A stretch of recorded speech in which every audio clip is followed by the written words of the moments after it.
हमारा काम होता है एथलीट्स की बॉडी को समझना और उसके हिसाब से उनकी रिकवरी कितनी फास्ट हो, उनकी इंजरी ना हो और वो और बेटर परफॉर्म कर पाए अपने मेजर कॉम्पिटिशन्स में। स्पोर्ट्स साइंस की पूरी एक टीम होती है जिसमें मेरी तरह strength and conditioning coaches, psychologist, nutritionist, physiotherapist, biomechanist और इस तरीके से पूरी एक टीम होती है जो साथ में काम करती है ओलंपियंस के। जैसे कि कोई बॉक्सर है, रेसलर है या कोई सेलिंग का एथलीट है, तो वो जब अपने गेम में स्किल प्रैक्टिस कर रहा है तो वहाँ पे उसको कोई इंजरी ना आए। कि इंडिया में हम सारे टॉप इंडिविजुअल स्पोर्ट एथलीट्स को हेल्प करें और वो ओलंपिक मेडल जीते। आने वाले 2028 ओलंपिक में और 32 और 2036 ओलंपिक्स में हमारा परफॉर्मेंस बहुत ज़बरदस्त होने वाला है, क्योंकि विष्णु सरवानन जो कि 2 टाइम्स ओलंपियन और एशियन गेम्स मेडलिस्ट है, तो उनके साथ मैंने काम किया। आपका करियर कहीं और चला गया, यशस्वी इंडिया खेलने चला गया। परफॉर्मेंस उस तरीके का नहीं रहता था, प्लस क्रिकेट जो था उस टाइम पे थोड़ा ट्रांजिशन कर रहा था। Cricket was becoming more fast and more explosive और मेरी जो बैटिंग थी वो थोड़ी टेस्ट मैच बैट्समैन जैसी थी। तो मेरे पास कोई ऐसी बैकग्राउंड नहीं थी। मेरे मतलब फादर या मेरे ग्रैंडफादर या मेरे पूरे उस डिस्ट्रिक्ट में ही कोई ऐसा नहीं था जो क्रिकेट खेलता था। यशस्वी मुझसे 4 साल जूनियर था, तो मैं जॉला सर को 2010 में मिला था और यशस्वी हमको 2013 दिसंबर में मिला था। और ऑलमोस्ट सिमिलर स्टोरी है हमारी। वो इंडिया खेल गया और मैं खेल नहीं पाया और उसके बाद मैं दूसरी फील्ड में आ गया। पर मुझे ऐसा लगा कि इस लड़के की नींद में भी क्रिकेट बसा हुआ है। वो बार बार खाते पीते उठते बैठते एक ही बात बोलता था कि भाई 500 मारना है, मेरे को 500 मारना है। अरमान जाफर ने 498 किया, पृथ्वी शॉ ने 500 मारा, तो मेरे को भी 500 मारना है। अगर मैं आपको कहूँ कि जीनियस जो होता है वो, सही बताऊं तो नेचुरली होता है, वो प्रैक्टिस के साथ आप नहीं बन सकते। मैं खुद क्रिकेट खेलता था तो मैं एजुकेशन को इतना सीरियसली नहीं लेता था, लेकिन जब मैंने क्रिकेट छोड़ा उसके बाद जब मैंने स्ट्रेंथ एंड कंडीशनिंग स्टार्ट किया तो मुझे मालूम पड़ा कि यार एजुकेशन कितना इंपॉर्टेंट है। 10 मैच में 5 सेंचुरी नहीं मारी, 2 सेंचुरी नहीं मारी, तो आप कैसे ये इमेजिन कर सकते हो कि आप इंडिया के लिए क्रिकेटर बनने वाले। आप किसी भी फील्ड में अपना करियर परस्यू करो, किसी भी स्पोर्ट्स को खेलो, it's an amazing thing, but at the same time take your education very seriously. सोचिए आप क्रिकेटर हैं, आपका सपना है इंडिया खेलने का और आपने उतनी कड़ी मेहनत की मगर रिजल्ट्स कुछ नहीं आ रहे, तो आप क्या करेंगे? क्या आप डिसाइड करेंगे कि भाई हो गया मेरे से बहुत ही, आप करते चले जाएंगे मगर आपको वो सक्सेस नहीं मिलेगा, शायद ना मिले, शायद मिल जाए, उसमें चांसेस बहुत ज़्यादा कम होते हैं। तो ये स्टोरी जो है आज की वीडियो है बड़ा ही एक्साइटिंग और इंस्पिरेशन है, क्योंकि आज मैं एक बंदे से ऑनलाइन चैट किया हूँ जिसने अपनी शुरुआत तो एज ए क्रिकेटर की, सपना बड़े देखे कि यार एक दिन मैं इंडिया खेलूंगा, मगर उसका सपना कब टूटा, मगर अगर इंडिया खेलने का सपना टूटा तो दूसरा सपना जो उसका ऑल्टरनेटिव प्लान बी सपना वो रियलाइज हो गया। वो आज वो स्पोर्ट्स ट्रेनर है, स्ट्रेंथ एंड कंडीशनिंग कोच है, स्पोर्ट्स साइंटिस्ट है और बड़े बड़े ओलंपियंस को ट्रेन कर रहा है। और ये माइंड यू, ये यशस्वी जायसवाल का साथी भी है और साथ साथ छोटे गांव से आके मुंबई में अपना बड़ा नाम बनाया और आज हरियाणा और अलग अलग जगह जाके ट्रेन करता है एथलीट्स को, बनाता है मेंटली फिजिकली स्ट्रांग। जानना चाहते कौन है, सीखना चाहते क्या किया उसने और जानना चाहते हैं कि आगे स्पोर्ट्स की दुनिया में कितना बड़ा फ्यूचर है। चलिए मिलते हैं सचिन उपाध्याय से, जो है स्पोर्ट्स साइंटिस्ट, एक स्ट्रेंथ एंड कंडीशनिंग कोच। बड़ी ही कहानी और इंस्पिरेशनल वाणी उन्होंने दिया है सिर्फ इसी चैनल पे। तो मेरा नाम है ताउस रिजवी, आप देख रहे हैं मेरा channel taus Rizvi the sport गुरु।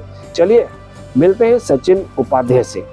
तो यहाँ पर मेरे साथ हैं सचिन उपाध्याय, जो ऑब्वियसली क्रिकेटर रह चुके हैं और आज मैं उनको सक्सेसफुल मानूंगा, क्योंकि ओलंपियंस को ट्रेन करना प्रोफेशनली आसान नहीं है। तो मैं जानूंगा आपके लिए इनकी इंस्पायरिंग जर्नी और कैसे बन सकता है कोई स्पोर्ट्स साइंटिस्ट या स्ट्रेंथ एंड कंडीशनिंग कोच, अगर क्रिकेटर या कोई और स्पोर्ट जो आप परस्यू कर रहे हैं प्रोफेशनली नहीं बन सके। तो सचिन, बहुत बहुत स्वागत है पहले तो, और कॉन्ग्रेचुलेशंस। आप एक स्पोर्ट्स थैंक यू। साइंटिस्ट और एक स्ट्रेंथ एंड कंडीशनिंग कोच हो जो ओलंपियंस को कर रहे हो ट्रेन। तो कैसा लगता है वो जान के, क्रिकेटर से लेकर यहाँ तक की जर्नी, पहले ये मतलब कैसा लगता है वो जान के? First of all, Taush bhai, thank you so much for inviting me and giving me this platform where I can share you my story and my journey. And like you asked me this question कि कैसा लगता है, तो it's a very special feeling honestly. और सबसे ज़्यादा मेरे लिए इम्पोर्टेंट ये है कि मैं एज अ क्रिकेटर खुद इंडिया को रिप्रेजेंट करना चाहता था और वो हो नहीं पाया। तो जब मैं क्रिकेट छोड़ के स्पोर्ट्स साइंस में मैंने अपना करियर परस्यू करना स्टार्ट किया तो मेरा एक ही मकसद था कि मैं इंडिया के लिए काम करूँ और टॉप लेवल पे काम करूँ। और अब जब मैं वो कर पा रहा हूँ और जब मैं एथलीट्स की और उनकी लाइफ को इम्पैक्ट कर पा रहा हूँ अपने काम से, अपनी सर्विस से, तो मुझे बहुत स्पेशल फील होता है, बहुत प्राउड फील होता है अपनी जर्नी पे।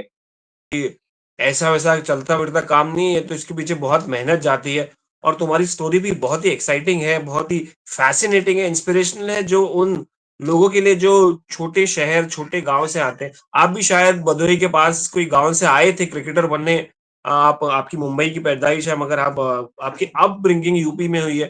थोड़ा बताइए अपने बारे में, आप किस तरह ये क्रिकेटर थे और क्रिकेटर क्यों नहीं बन पाए प्रोफेशनल बड़े लेवल पे क्यों नहीं खेल पाए? फिर मुझे आप अपनी जर्नी बताइए। उसके पहले मुझे ये बताइए कि एक स्पोर्ट्स साइंटिस्ट और स्ट्रेंथ एंड कंडीशनिंग कोच क्या होता है? पहले मुझे वो ब्रीफ बता दीजिए। तो एक स्पोर्ट्स साइंटिस्ट या एक strength and conditioning coach basically उसका काम ये होता है कि हमारा काम होता है एथलीट्स की बॉडी को समझना और उसके हिसाब से उनकी रिकवरी कितनी फास्ट हो, उनकी इंजरी ना हो और वो और बेटर परफॉर्म कर पाए अपने मेजर कॉम्पिटिशन्स में। बेसिकली अगर वो 80 पे हैं तो हमारा काम है उनको 100 पे लेके जाना और साथ ही साथ उनको कोई वेयर एंड टेयर ना हो, उनकी कोई इंजरी ना हो और वो अपने परफॉर्मेंस के पीक पे रहें जब भी कोई उनका मेजर कॉम्पिटिशन आता है। तो ये हमारा ओवरऑल काम होता है। तो उसके पीछे मतलब क्या रोल रहता है एक स्पोर्ट्स साइंटिस्ट का? थोड़ा ट्रेन करना उनको, एक्सरसाइज करवाना, उनके जो आप थोड़ा डिटेल में अगर इसको न्यूट्रिशन के साथ होता है ये काम स्ट्रेंथ एंड कंडीशन कोच का? जी, जी। तो कैसा होता है कि स्पोर्ट्स साइंस की पूरी एक टीम होती है, जिसमें मेरी तरह strength and conditioning coaches, psychologist, nutritionist, physiotherapist, biomechanist और इस तरीके से पूरी एक टीम होती है जो साथ में काम करती है ओलंपियंस के।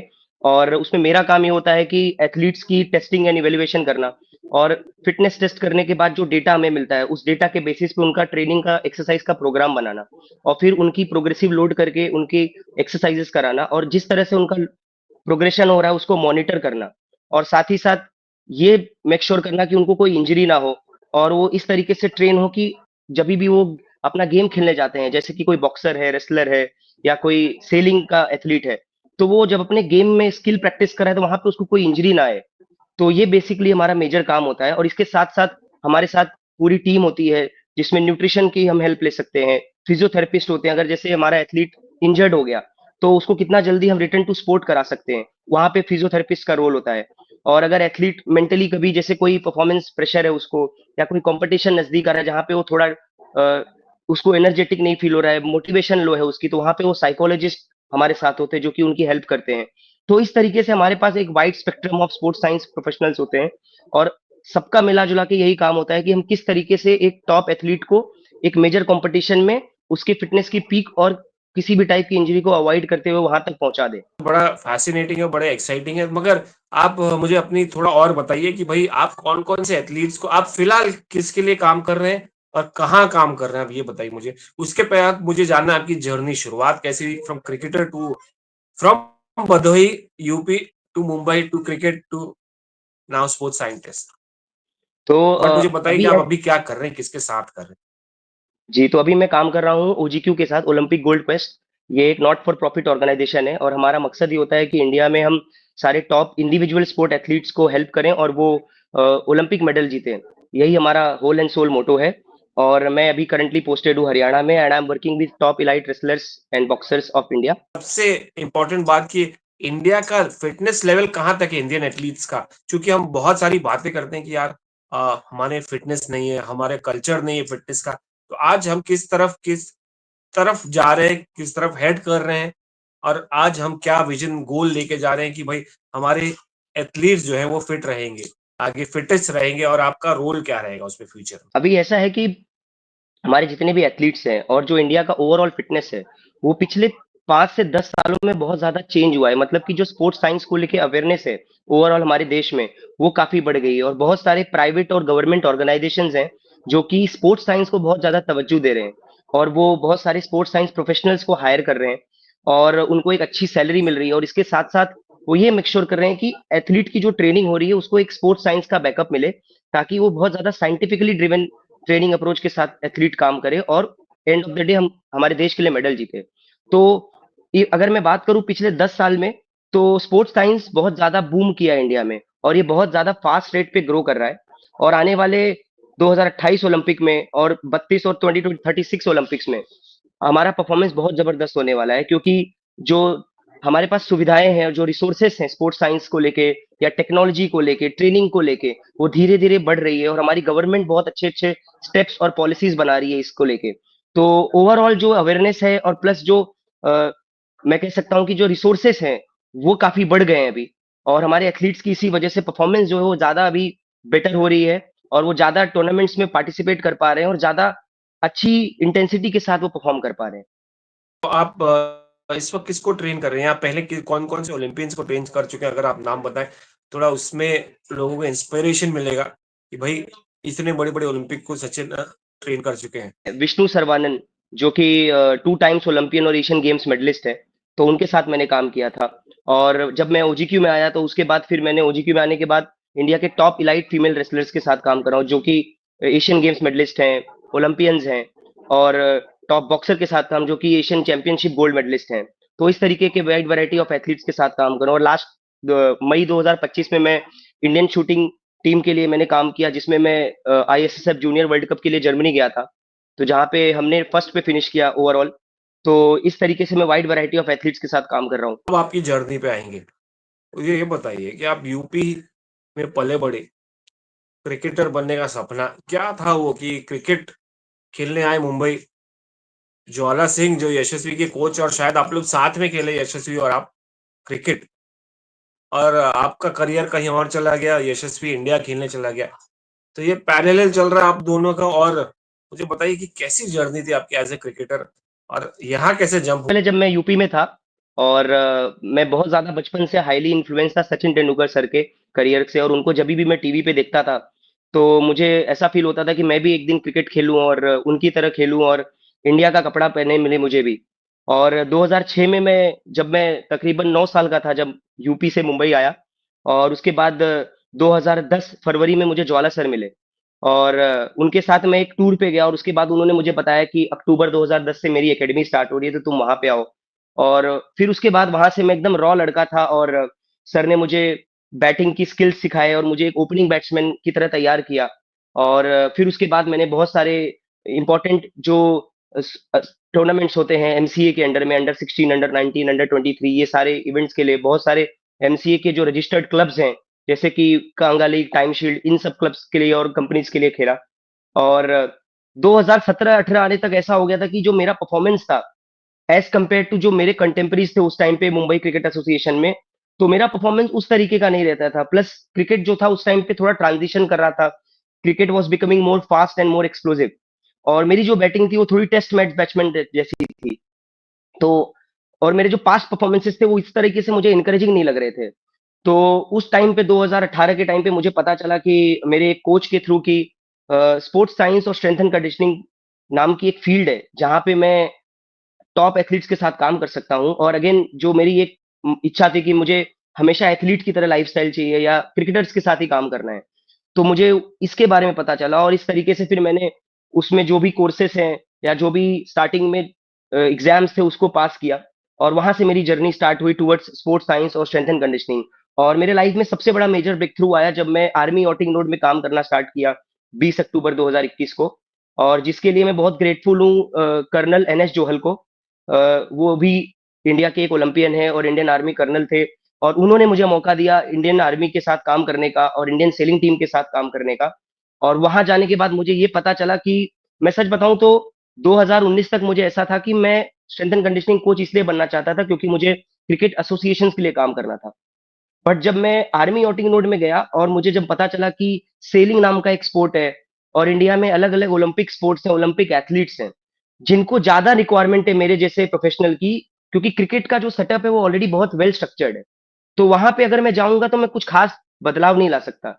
लेकिन अगर मैं ओलंपिक स्पोर्ट्स में काम करूं जहां पे एक्चुअली में मेरे जैसे प्रोफेशनल की ज्यादा नीड है, ऐसे ऑर्गेनाइजेशंस जैसे स्पोर्ट्स अथॉरिटी ऑफ इंडिया या अलग अलग स्पोर्ट्स के फेडरेशन, अगर मैं इनके साथ एसोसिएट होता हूं तो मैं ज्यादा कंट्रीब्यूट कर पाऊंगा इंडिया के स्पोर्ट्स के में और इंडियन एथलीट्स के लिए।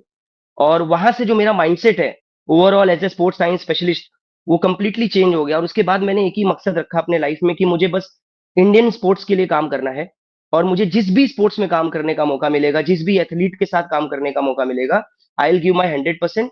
और मकसद यही है कि बस हम जितने ज्यादा हो सके मेडल जीते, हमारे athletes Asian games, Commonwealth, Olympic में मेडल जीते, और इसी मकसद के साथ मैं काम कर रहा हूँ। तो इस तरीके से मेरी जर्नी रही है। जंघई जो आपने बोला भदोही से मुंबई आया मैं और उसके बाद क्रिकेट खेला और क्रिकेट के बाद इस तरीके से मैं स्पोर्ट्स साइंटिस्ट बना। आपकी ग्रोथ जो है as a career as a cricketer कैसी थी? एज फैमिली बैकग्राउंड क्या था आपका? बहुत मुश्किल था आपका आना या आपको सपोर्ट था फैमिली का? क्रिकेट खेलो भाई, नाम रोशन करो। अब सारे लोग गए हैं, बड़े बन के निकले हैं स्ट्रगल करते हुए, तुम भी कोशिश करो। तो ऐसा कुछ था आपके साथ?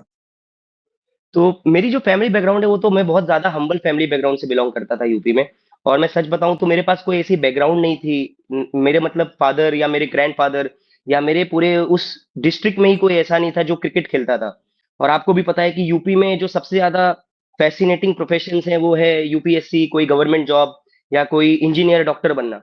और 8 साल की उम्र में मुझे ऐसा था कि मुझे क्रिकेटर बनना था इंडिया के लिए।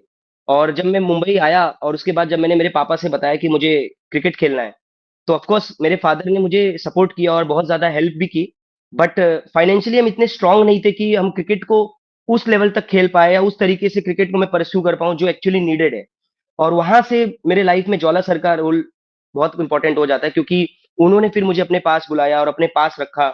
और जैसा कि आपने बताया कि जैसे कि दुनिया को पता है कि सर ने यशस्वी जायसवाल के लिए क्या किया है, तो सिमिलरली सर ने मेरे लिए भी उसी तरीके से बहुत ज़्यादा किया है।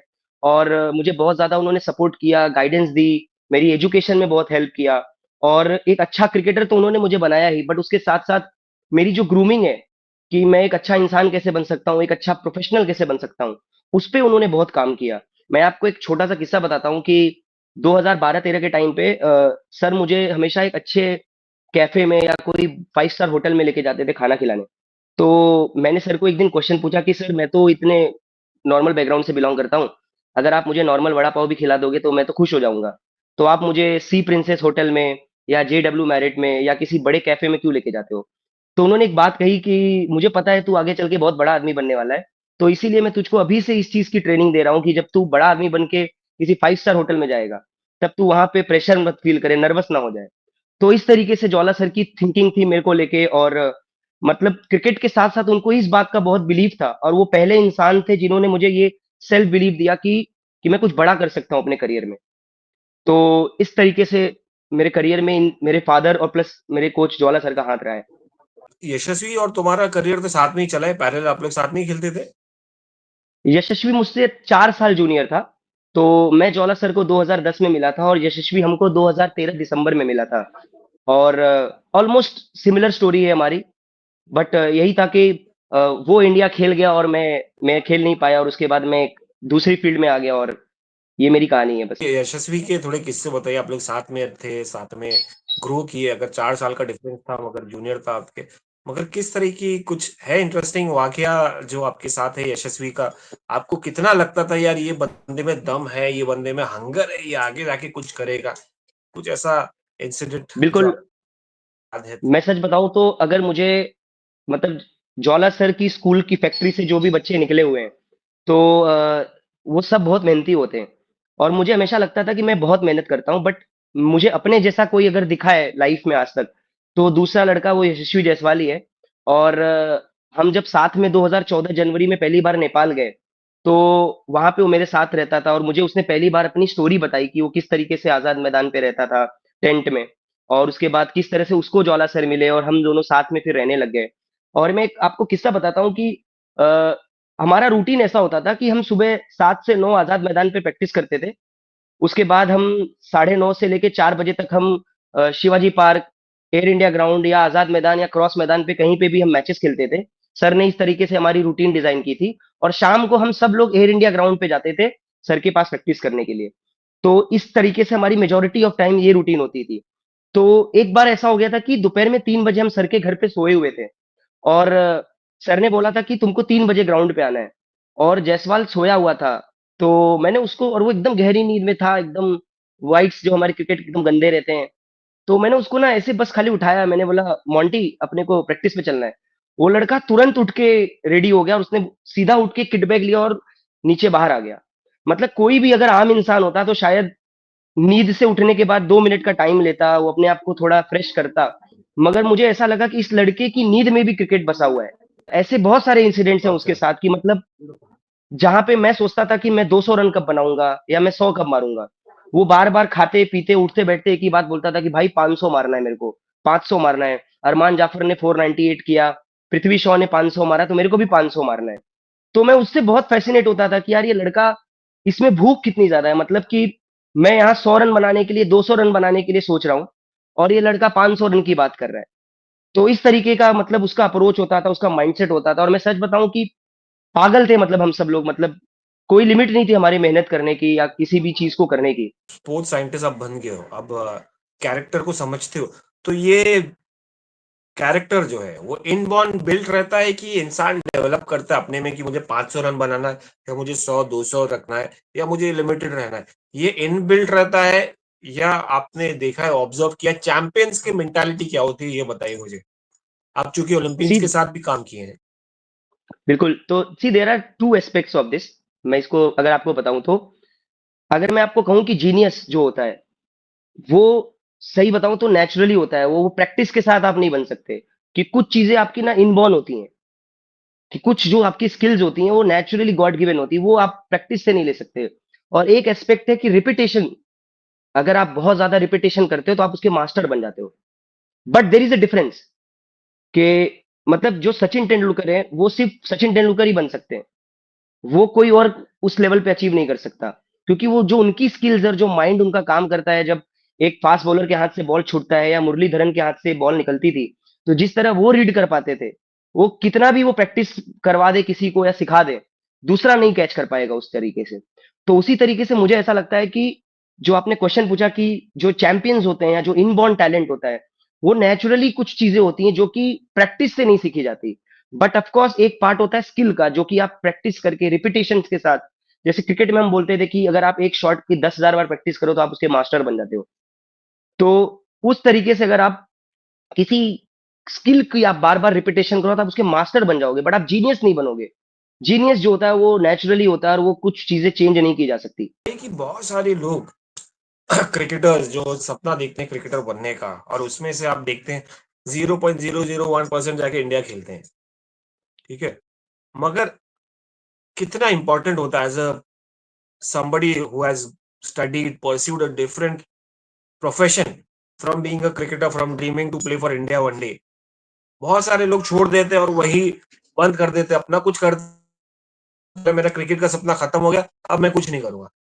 तो इसमें कितना इम्पोर्टेंट है रियलाइज़ेशन करना कि भई सिर्फ़ क्रिकेट नहीं, आप और भी कुछ बन सकते हैं और अगर बनना है तो ये फ़ील्ड भी है स्पोर्ट्स साइंस या स्ट्रेंथ एंड कंडीशनिंग की और अगर उसको करना है तो परस्यू कैसे करना है? तौस भाई, और मैं आपको सही बताऊँ तो मेरा जो पूरा मकसद है स्ट्रेंथ एंड कंडीशनिंग कोच बनने के बाद, और जो मेरा ओवरऑल पर्पस है मेरे लाइफ का भी, वो यही है कि मैं पूरी इंडिया के सामने एक ऐसा पाथवे क्रिएट करना चाहता हूँ, एक ऐसा सिस्टम क्रिएट करना चाहता हूँ जहाँ पे मैं बाकी सारे जो एथलीट्स हैं कि या क्रिकेटर स्पेशली, क्योंकि आपको पता है कि क्रिकेट में किस लेवल का कंपटीशन होता है और हम सब बहुत ज़्यादा इमोशनल होते हैं क्रिकेट को लेके। मतलब हमारी खुद की एनर्जी, परिवार की पूरी इमोशन सब कुछ जुड़ जाता है क्रिकेट खेलने के टाइम। और जब वो पूरा नहीं हो पाता, तो मैंने बहुत सारे ऐसे हज़ारों कोचेस को देखा है, क्रिकेटर्स को देखा है जो आज के टाइम पे 20,000 25,000 रुपए के लिए 12-12 घंटे जॉब करते हैं या कोचिंग करा रहे हैं और वो बहुत ज़्यादा स्ट्रगल कर रहे हैं लाइफ में। तो इसमें ना सबसे इम्पोर्टेंट चीज़ है, जो लेसन जो हमको ज्वाला सर सिखाते थे, कि लाइफ में ना रियलिस्टिक ड्रीम्स होना बहुत ज़रूरी है, सबसे पहली चीज़। और दूसरा कि लाइफ में प्रैक्टिकल होना बहुत इम्पोर्टेंट है। और इसके साथ-साथ एजुकेशन बहुत मैटर करती है। मतलब जब मैं खुद क्रिकेट खेलता था तो मैं एजुकेशन को इतना सीरियसली नहीं लेता था। लेकिन जब मैंने क्रिकेट छोड़ा, उसके बाद जब मैंने स्ट्रेंथ एंड कंडीशनिंग स्टार्ट किया तो मुझे मालूम पड़ा कि यार एजुकेशन कितना इम्पोर्टेंट है, टेक्नोलॉजी के बारे में पढ़ाई करनी कितनी इम्पोर्टेंट है। और इसीलिए मुझे ऐसा लगता है कि मैंने ये पाथवे जो अपने लिए खुद का करियर चूज़ करके बनाया। और आप देखोगे तो इंडिया में सबसे क्रीम प्रोफेशंस क्या हैं? ज़्यादा करके बच्चे गवर्नमेंट जॉब प्रिपरेशन कर रहे हैं, इंजीनियर बन रहे हैं, डॉक्टर बन रहे हैं या कोई ऐसी फील्ड चूज़ करना चाहते हैं जो बहुत ज़्यादा सिक्योर हो। व्हेयर एज़ जब मैं क्रिकेट छोड़ के स्पोर्ट्स साइंस में जा रहा था तो ऑनेस्टली मेरे घर वालों को भी नहीं पता था कि मैं किस लेवल तक जाऊँगा, मुझे सच में जॉब मिलेगी कि नहीं या मुझे डिसेंट सैलरी भी मिलेगी कि नहीं इस फील्ड में। तो कुछ मुझे पता नहीं था। लेकिन आज मैं जो काम किया हूँ, मतलब स्टार्टिंग विथ जगताले स्पोर्ट्स फाउंडेशन और उसके बाद फिर Indian army, Indian navy, Olympic gold quest, और आज जो मेरा सपना था इंडिया को रिप्रेजेंट करना, वो मैंने शूटिंग वर्ल्ड कप में जाके पूरा किया। तो यहाँ तक जो मैं पहुँचा हूँ, इट्स ऑल बिकॉज ऑफ कि मैंने राइट टाइम पे ये रियलाइज किया कि जब आपका पिछला 10 मैच का परफॉर्मेंस ये दिखा रहा है कि आपने 10 मैच में 5 सेंचुरी नहीं मारी, 2 सेंचुरी नहीं मारी, तो आप कैसे ये इमेजिन कर सकते हो कि आप इंडिया के लिए क्रिकेटर बनने वाले हो, जहां पे इतना जबरदस्त कंपटीशन है और इस लेवल का लोग परफॉर्मेंस करते हैं। मतलब आपने खुद देखा है, आपने एमसीए के क्रिकेट को बहुत कवर किया है सालों से, कि जो मुंबई के बैट्समैन होते हैं, जैसे Gavaskar sir, Sachin sir, Jaffer sir, कि वो थाउजेंड थाउजेंड रन बनाते थे एक सीजन में। और अगर उस सेटअप में रहने के बाद अगर मेरा स्कोर जो है वो 200 रन भी नहीं बना पा रहा हूँ, या अगर मैं एक फास्ट बॉलर हूँ और मैं उतने टन्स ऑफ विकेट्स नहीं ले रहा हूँ, तो मुझे ये समझ जाना चाहिए कि कोई अचानक से मिरेकल नहीं होने वाला। और वहां पे हमको ट्रांजिशन करने आना बहुत जरूरी है, क्योंकि लाइफ में ये चीज हमको ज्वाला सर बहुत अच्छे से बताते थे कि अच्छा सक्सेसफुल प्रोफेशनल बनना ज्यादा इंपॉर्टेंट है, रादर कि किसी एक ही फील्ड में अपनी पूरी करियर लगा देना और सक्सेस नहीं पाना। तो इसीलिए मैं इस फील्ड में ऐसा मानता हूं कि ये जो मेरी 16 साल की जर्नी है, जो 2009 दिसंबर से स्टार्ट हुई, वो पूरे इंडिया के लिए एक पाथवे बनाएगा कि अगर आप एक स्पोर्ट्स में, एक क्रिकेट जैसे स्पोर्ट में 10 साल अगर अपना लगा रहे हो और आप फेल हो जाते हो, तो उसके बाद भी आप दूसरे फील्ड में जाके एजुकेशन में अपनी इन्वेस्टमेंट करके आप बहुत अच्छा काम कर सकते हो और अगेन इंडिया के काम आ सकते हो। फिर स्ट्रेंथ एंड कंडीशनिंग कोच बनने के लिए या ऐसे सर्टिफिकेशंस होते हैं या स्पोर्ट्स साइंटिस्ट बनने के लिए क्या परस्यू करना पड़ता है? आपको ग्रेजुएशन होना चाहिए कि आप बेसिक्स आपकी लैंग्वेज बहुत स्ट्रांग होनी चाहिए उसको और नॉलेज? 2018-19 के टाइम पे जब मैंने स्टार्ट किया था, तो ऑनेस्टली उस टाइम पे आप लिटरली फिंगर्स पे काउंट कर सकते थे स्ट्रेंथ एंड कंडीशनिंग कोचेस के बारे में इंडिया में। और उस टाइम पे अमोक पंडित, शंकर बासु, ये दो जन ही ज्यादा फेमस थे। और उस टाइम पे इतनी कोई स्ट्रक्चर्ड सिस्टम नहीं था हमारे पास स्ट्रेंथ एंड कंडीशनिंग का, कि कोई बैचलर्स का प्रोग्राम नहीं था, यूनिवर्सिटीज के पास मास्टर्स का प्रोग्राम नहीं था इंडिया में।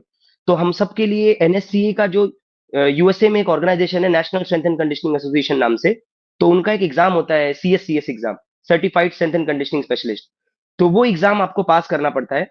और उस एग्जाम को पास करने के बाद आपको वो जो लाइसेंस मिलता है सीएससीएस का, तो उसके बाद आप एज ए एसएनसी कोच अपना करियर स्टार्ट कर सकते हो। बट पिछले 5 साल में जो स्पोर्ट्स साइंस है वो बहुत ज्यादा रैपिडली ग्रो हुआ है इंडिया में। और अभी बहुत अच्छी अच्छी यूनिवर्सिटीज के पास हमारे बैचलर्स और मास्टर्स इन स्पोर्ट्स साइंस के प्रोग्राम्स हैं। तो अभी कोई भी नया लड़का इस टाइम से अगर वो स्ट्रेंथ एंड कंडीशनिंग कोच या स्पोर्ट्स साइंटिस्ट बनना चाहता है, तो बहुत सारी इंडिया में रिनोन्ड यूनिवर्सिटीज हैं, जहां पे आप बैचलर्स प्रोग्राम में इनरोल करके बैचलर्स इन स्पोर्ट्स साइंस और वो कंप्लीट करके masters in sports science complete कर सकते हो। इसके साथ साथ आप national strength and conditioning association का सीएससीएस एग्जाम क्रैक कर सकते हो। और अगर आपके पास सीएससीएस और मास्टर्स ये दोनों है, तो आप बेशक स्ट्रेंथ एंड कंडीशनिंग में अपना करियर बना सकते हो। ये तो बड़ा इंटरेस्टिंग है। इसके अलावा बहुत सारी फील्ड भी है मुझे लगता है, चाहे वो ब्रॉडकास्टिंग हो, मीडिया हो, स्पोर्ट्स मीडिया हो या स्पोर्ट्स मैनेजमेंट हो, एडमिनिस्ट्रेशन हो, मार्केटिंग हो, फाइनेंस हो। तो स्कोप तो बहुत है स्पोर्ट्स में, बट आपको सेल्फ रियलाइजेशन करना बहुत इंपॉर्टेंट है कि भाई ये मेरा एग्जैक्टली। करियर नहीं है। मुझे क्रिकेट अगर नहीं चल रहा है, मेरा फॉर्म नहीं चल रहा है, मेरा बल्ला नहीं चल रहा है, मेरा गेंद नहीं चल रहा है, तो मैं स्विच कर लूं। And that is the moment that you have to realise. और ये बिना, मुझे लगता है कि मेंटरिंग के काम नहीं हो सकता। आपको कहीं ना कहीं एक मेंटर भी चाहिए जो आपको गाइड करता रहे, आपको ट्रू पोटेंशियल आपका बताए दे और ट्रू वैल्यू आपकी क्या है वो पर्टिकुलर सिचुएशन में, मुझे ऐसा लगता है। एनीवे सचिन, बहुत अच्छा लगा बात करके आपसे। और आई होप और आप एथलीट्स ट्रेन करें। और मैं चाहता हूँ कि आप एथलीट्स को ऐसा ट्रेन करें कि यार हमारे जो गोल्ड नंबर है, ब्रॉन्ज, सिल्वर, वो सब बढ़ जाए ओलंपिक्स में, एशियन गेम्स में, कॉमनवेल्थ गेम्स में, या कहीं पर भी जाए। तो बड़ा अच्छा लगा आपको जान के सचिन। हमने तो आपको बहुत कवर किया है, पहले क्रिकेट भी देखा आपका, अच्छा ही था, मगर आपने राइट डिसीजन लिया। आपको पता है कि इंसान का ट्रू वैल्यू खुद से ही मालूम पड़ता है सेल्फ रेगुलेशन के थ्रू, और आपने एकदम राइट डिसीजन लिया। बड़ा अच्छा लगा ऐसे ही बात करके आपसे। और आई होप अगले ओलंपिक्स में आपको देखेंगे हम लोग वहां पर, एशियन गेम्स में या कॉमनवेल्थ गेम्स में। बिल्कुल।